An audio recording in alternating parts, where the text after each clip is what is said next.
This is how the screen looks like when you open Excel for the first time. I know there is a lot of items on your screen right now, but let's try to understand this in simple terms. I like to think of the screen as two sections. Section 1 is this large area of small rectangles, which I'm going to call the grid area. And I like to compare the grid to a sheet of paper in a paper notebook. In your paper notebook, you use the area to write information using a pen or a pencil.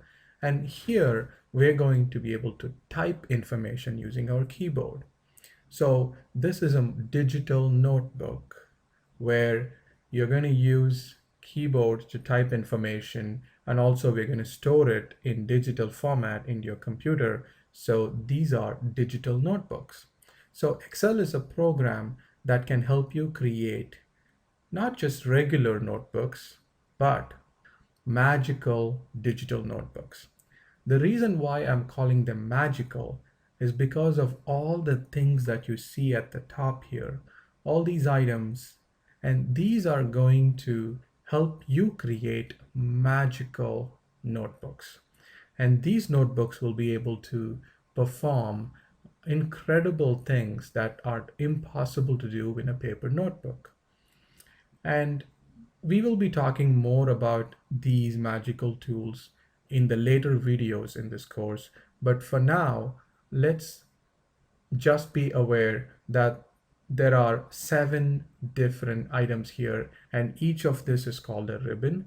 So if I choose click on insert, I get a lot of different new functions and tools, and these are going to help us do specific tasks in the future. But for now, be aware that there are 7 default ribbons available, which are going to help you create magic in your notebook. When you opened Excel, it has already created such a notebook for you, even though it is still empty at this point. And it has named the notebook as Book 1. In Excel terminology, a notebook is called as a workbook in Excel terms. And each workbook comes with 3 worksheets by default. And these worksheets are also named such as Sheet 1, Sheet 2, and Sheet 3. And you can compare these worksheets to the pages in your paper notebook. In Excel, you can create any number of additional pages or worksheets. So I click this button and I get another sheet added, and I can add another one easily too. And I can also delete them by right-clicking and selecting delete. I will be able to delete them easily. I can also move these worksheets around in any order I would like to use it in. So you can create any number of worksheets. You can easily delete, you can move, you can copy. You can also rename these worksheets however you would like. Even though Excel creates these names by default, it's very easy to rename them. Just double click on any of these names and you can write your own name very easily. And if you'd like to keep this name, you have to hit enter. And if you don't like this name for some reason, you can just hit escape and you will return back to the original name. In the past, for accounting purposes, spreadsheets were used. Spreadsheet is nothing but a large sheet of paper where rows and columns are printed, which helped people write and organize information properly, which helped them in doing calculations along a column or along the row. So they would use these sheets of paper for calculations, whether they do the calculation manually or use a calculator. Nowadays, everyone uses a spreadsheet software to create such spreadsheets, and Excel is the most widely used one in the world. You might be hearing the terms spreadsheet, worksheet, Excel sheet, but they all mean the same thing. So this is important for you to understand. Depending on who you speak to, they may use a slightly different term but it means the same thing.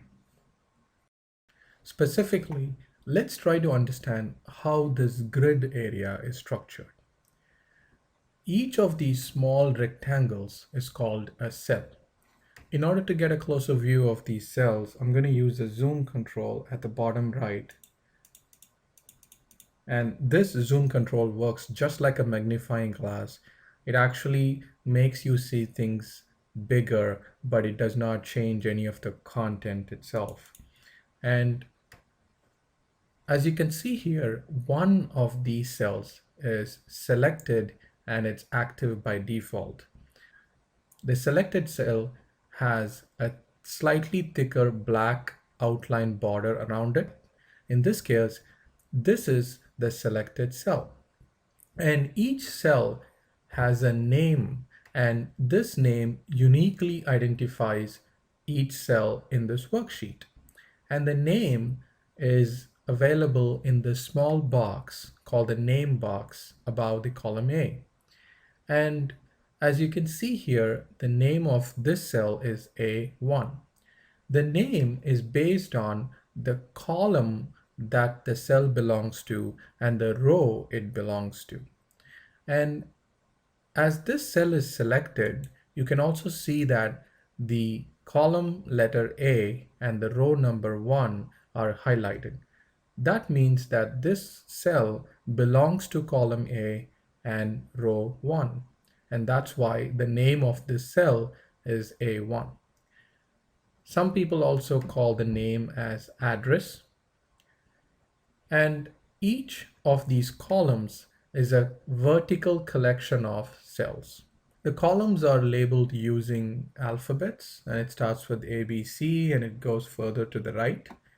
And in order to see more columns towards the right, you can use this horizontal scroll bar at the bottom, and you can scroll towards the right.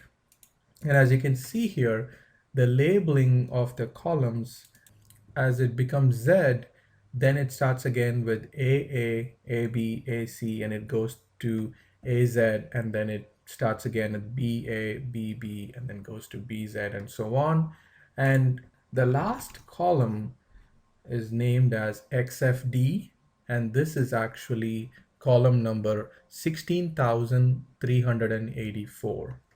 That's the number of columns that you have in each of your worksheet, and you cannot have or you cannot create more than 16,384 columns.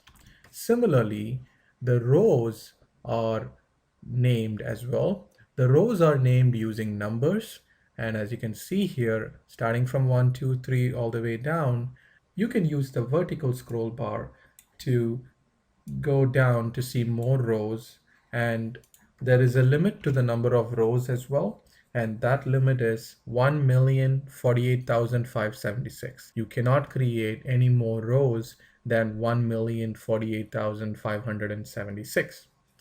And as we noticed that the rows and columns have limits, that automatically means the cells also have a limit.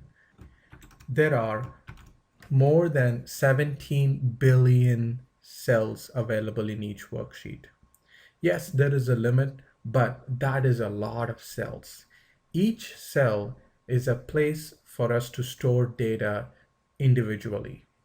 These cells are not connected to each other by default, so you can treat each of these more than 17 billion cells as individual containers where you can store data. Keep in mind that you can have more worksheets in your workbook. So each worksheet has a limit of more than 17 billion cells, but you can create more worksheets if you need. This scale makes Excel suitable for a variety of applications and a variety of environments. So we have to remember that when we are working in Excel, we are working with rows and columns and cells. Each cell is at an intersection of a column and a row, and each cell has a unique name that identifies it.